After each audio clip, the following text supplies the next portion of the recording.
Знаеш ли, че някои фермери пускат торби с миниатюрни бебета раци директно в оризовите си полета? Тези дребосъци са по-малки от оризово зърно, прозрачни, блестящи и крехки, сякаш са малки произведения на изкуството.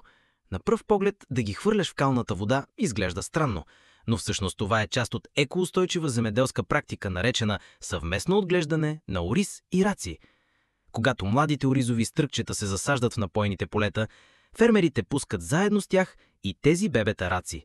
Попаднали в водата, раците започват работа, похапват вредители и плевели, действайки като естествена защита за реколтата и мини-косачки за плевели.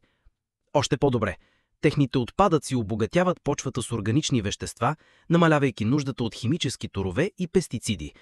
Само след няколко месеца оризът расте здрав и силен, а малките раци – те се превръщат в вкусни, напълно развити раци, готови за продажба и осигуряващи допълнителен доход за стопаните.